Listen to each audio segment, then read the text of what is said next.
Good morning. আজকে আমরা এখন রয়েছি গাজলডোবা ইউথ হোস্টেল। তো এখান থেকে আমি লোকাল সাইট সিন কিছু করব। সব থেকে প্রথমে সাইট সিন সেটা হচ্ছে তিস্তা ব্রিজ, তিস্তা ড্যাম যেটা রয়েছে। আর আগে কি করব সেটা এখনও প্ল্যানিংয়ের মধ্যে নেই, তো সঙ্গে থাকুন, দেখতে থাকুন, পুরো ভিডিওটা স্কিপ করবেন না। দার্জিলিং ছাড়াও যে অন্য জায়গায় ঘুরে যেতে পারে, তো সেটা আপনি আমার ভিডিওর মধ্যে দেখতে পাবেন। বাইক ট্রিপ দার্জিলিং ছাড়াও অনেক জায়গা রয়েছে নর্থ বেঙ্গলে। তো আজকে সেরকমই কিছু অফবিট জায়গায় আমি যাব। এটা একটা অফবিট লোকেশন, খুবই সুন্দর রুম, গাজলডোবা ইউথ হোস্টেল। পেছনে দেখতে পাচ্ছেন কত সুন্দর গাছগাছালি দেওয়া, এবং রুম সার্ভিস প্রচণ্ড ভালো এরকম একটা লোকেশানে।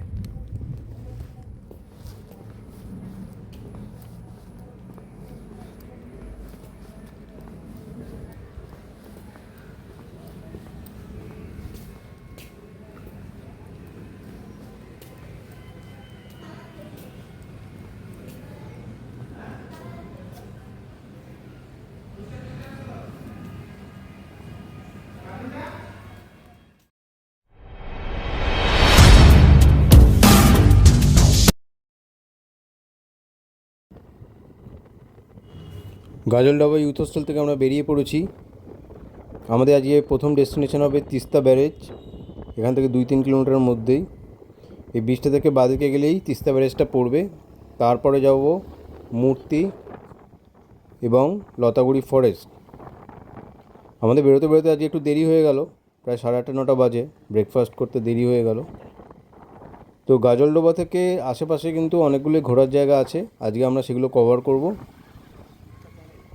সঙ্গে থাকুন শেষ অবধি।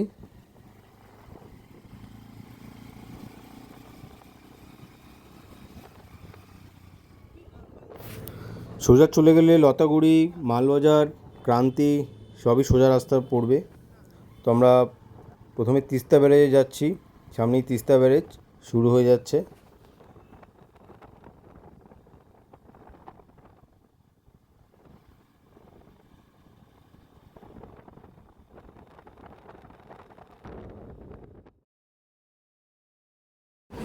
এখানে তিস্তা ব্যারেজ শুরু হয়ে গেছে, আর বাঁদিকে তাকালে দেখা যাবে যে পাহাড়ের রেঞ্জগুলো শুরু হয়ে গেছে। এখানে হালকা করে কাঞ্চনজঙ্ঘা দেখা যাচ্ছে, জানি না ক্যামেরায় ধরা পড়ছে কি না।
আমরা যাবার সময় ক্রান্তি হয়ে যাব, আর ফেরার সময় ওদলবাড়ি হয়ে ফিরব। তাহলে দুদিকে রাস্তাটাই ঘোরা হয়ে যাবে। এখন কোনো দিকে বাঁকাচোরা নয়, সোজা যাব। রাস্তাটা একদম নাক বরাবর সোজা গিয়ে একটা মোড় পড়বে, ক্রান্তির মোড়। সেখান থেকে আমরা রাইট টার্ন নেব। এই তিস্তা ব্যারেজের যেখানটা শেষ হচ্ছে সেই জায়গাটা কিন্তু একটা মার্কেট বসে। এই ব্যারেজে যা যা মাছ ধরে সেই মাছগুলো কাঁচা বিক্রি হয়, এবং সন্ধেবেলা এখানে মাছ বাজারে ওগুলো ফ্রাই করে বিক্রি করে। বিভিন্ন রকমের মাছ পাওয়া যায়। আমরা এই রাত্রিবেলা গেছিলাম কালকে, চিংড়ি মাছ, বড় চিংড়ি, ছোট চিংড়ি এবং নানা রকম লোকাল মাছও এখানে রয়েছে।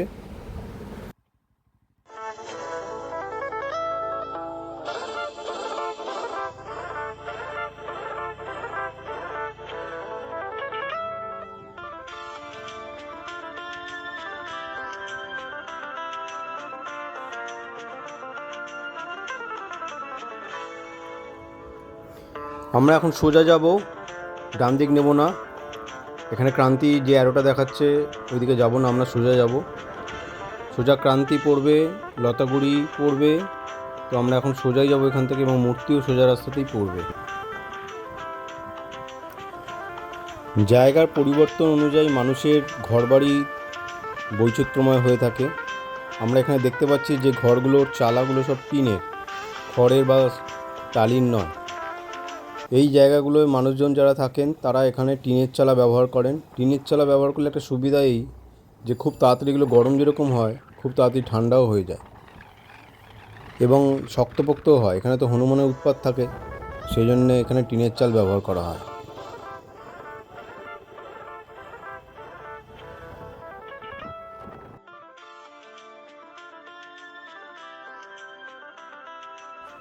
এই ক্রসিংটা একটু খেয়াল রাখতে হবে। এই মোড়টা হচ্ছে ডান দিকে গেলে লতাগুড়ি পড়বে আর বাঁ দিকে গেলে ওদলবাড়ি। তো আমরা এখন লতাগুড়ির দিকে যাব, মূর্তির দিকে যাব। ডান দিকে আমরা রাইট টার্ন নেব। এই মোড়টা কিন্তু একটু খেয়াল করতে হবে। এটাকে ক্রান্তির মোড় বলা হয়ে থাকে, ক্রান্তির মোড়।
এটা লতাগুড়ি তো।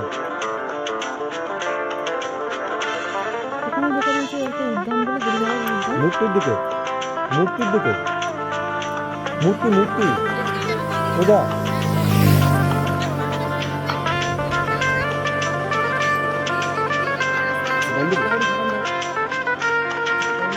হ্যাঁ, ডান দিকে পড়বে।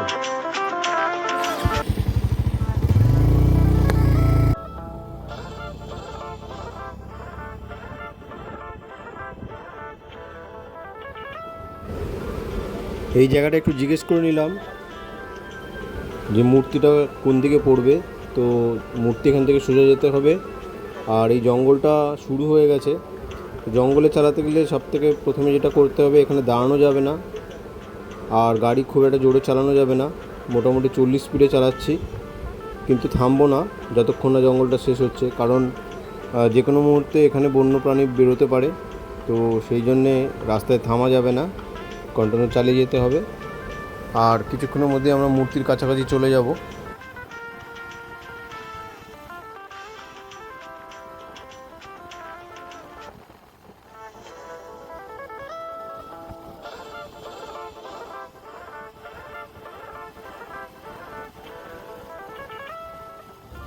আপনাদেরকে বলবো যে যখন আপনারা গাজলডোবে আসবেন আপনারাও মূর্তির সাইট সিন করবেন এবং এই জঙ্গলটার মধ্যে দিয়ে যাবেন এবং এই জঙ্গলটাকে উপভোগ করবেন। এর মধ্যে দিয়ে বাইক চালানো বা গাড়ি চালানোর মজাই আলাদা। যদি আসেন তো বুঝতে পারবেন, যদি না আসেন তো বুঝতে পারবেন না। এত সুন্দর জঙ্গল, এত সুন্দর একটা রাইড এবং এরকম পরিষ্কার একটা রাস্তা সত্যিই দুষ্কর। এটা শুধু নর্থ বেঙ্গলেই অ্যাভেলেবেল।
এই সোজা লতাগুড়ি ফরেস্ট থেকে এইদিকে চলে যাচ্ছে মালবাজার।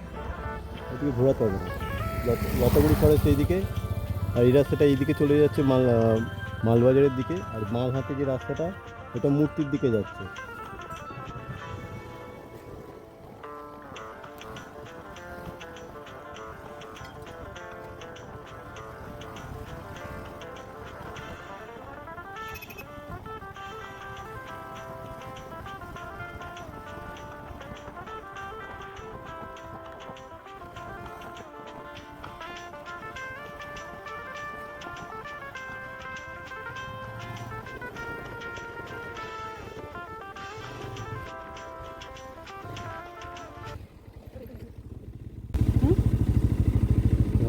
আর সাফারি কার সাফারি তো করবো না, এই তো মূর্তি নদীটা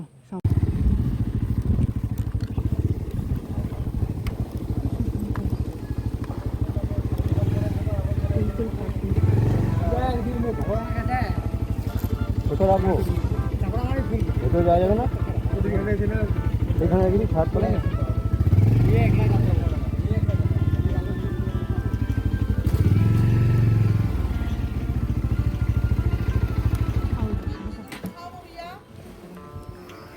আমরা এখন মূর্তি নদীর দিকে যাচ্ছি। মূর্তি ভিউ পয়েন্ট বলা হয় এটাকে। বাইকটা পার্কিং করেছি, অনেক কষ্ট করে এলাম এই জায়গাটায়। ব্যাস এতটাই যেতে দেয়, আগে আর এগোতে দেয় না।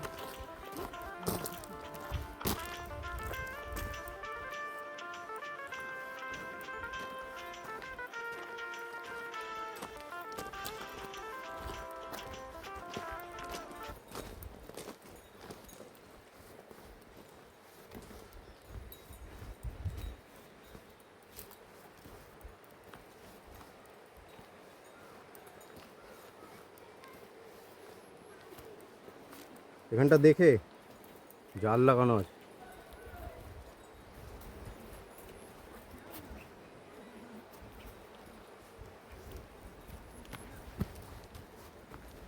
এখানে তার আছে।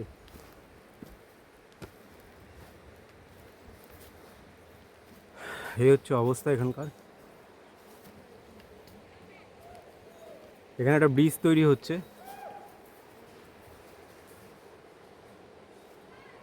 চোখে মুখে জল দিতে হবে, প্রচণ্ড গরম লাগছে।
মূর্তি নদীর জল বয়ে চলেছে অক্লান্ত পরিশ্রম করে,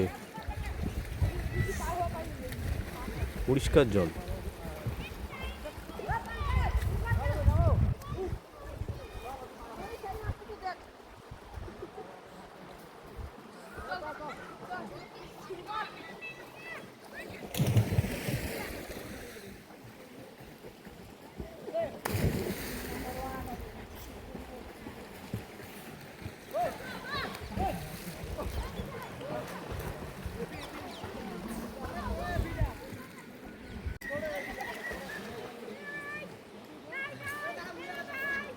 ভিডিওটা ভালো লাগলে শেয়ার এবং লাইক করতে একদমই ভুলবেন না।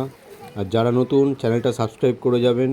এই রকম নতুন নতুন ভিডিও সবার আগে পাওয়ার জন্য বেল বাটনটা প্রেস করে দেবেন। আর হ্যাঁ বন্ধুরা, নেক্সট এপিসোডে থাকছে লাভা, গাজলডোবা থেকে লাভা কীভাবে গেলাম সেটা থাকছে আমার এপিসোড 2-তে। তো সঙ্গে থাকুন, দেখতে থাকুন বং রাইডার কার্তিক।